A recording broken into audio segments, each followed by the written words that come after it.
So, we've all had that question rolling through our heads of what happens if my house burns down. Today, I'm going to give you some ways to lessen the anxiety that comes along with that question. Fire safety is a thing that protects life, property, and anything you could think of. My uncle is a firefighter. I come from a long line and family of first responders, and so that gives me a unique perspective when we talk about fire safety and anything that goes along with fires. I have chosen to research this topic extensively, and this is the culmination of that research. First, I'm going to talk to you about how a fire can spread very quickly in your home, and that you need to be prepared for that to happen. And then I'm going to finish up sharing some preventative measures to keep you, your house, your property, and anything in your family safe.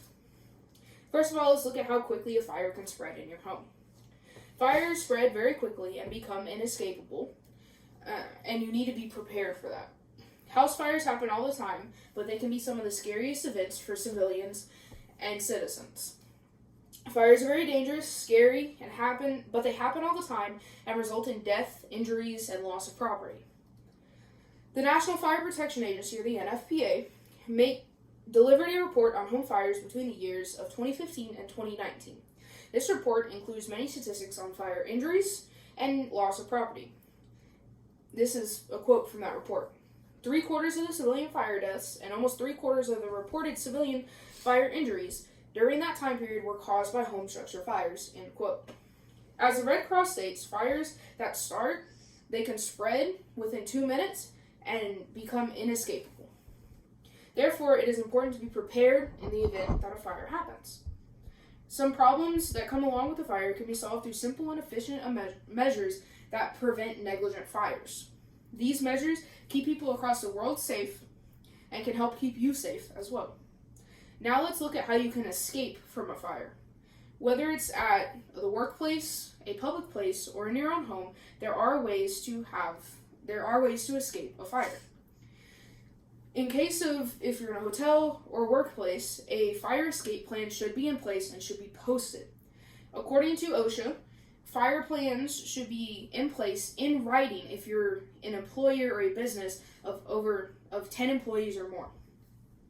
OSHA goes on to include that what should be in there. This is an example of a fire plan that you can make for your own home. Just something simple that is the layout of the plan, where you would meet, and how you would get out of certain areas.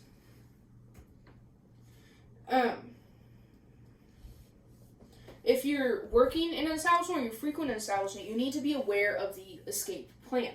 You need to know what's going on so that you can get out in the event of an emergency.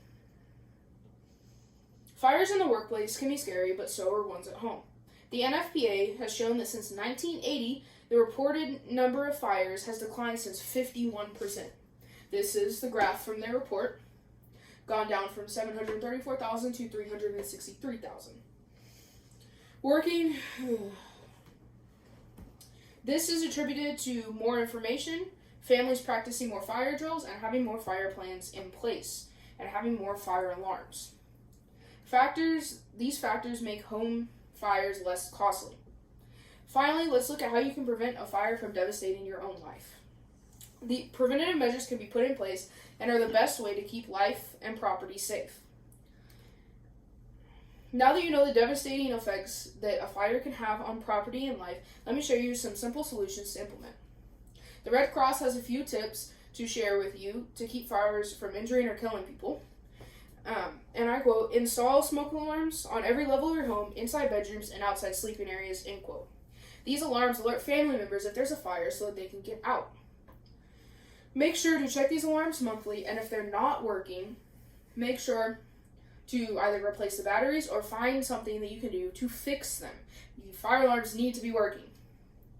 The NFPA states in their report that the single most important factor in the decreased fire rate is the addition of smoke alarms in more homes, more places of business, and more apartment buildings.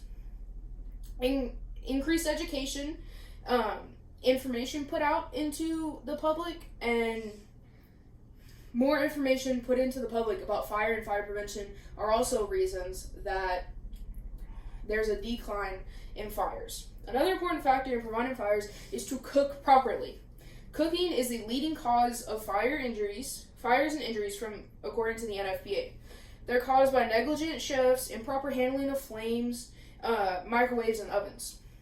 Learning how to handle flames and ovens properly can help you to prevent fires starting because of them. Never have flammable items by your cooking flame, and make sure to check the oven before you put something in it, and make sure that there's nothing flammable that you're cooking with that you don't want to be set on fire.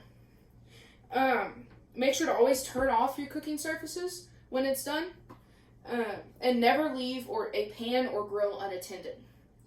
Let's wrap up this speech by recapping all the information I gave you in these past few minutes. Fires in all buildings are scary and quickly become inescapable. You need to be prepared, and the preventative measures that I've given you are the most effective ways to keep everyone safe. Practicing fire safety in your own home protects property, life, and protects your property from damage and protects you from death, possibly.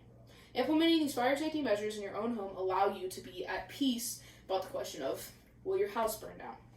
Remember, these measures are relatively simple to implement.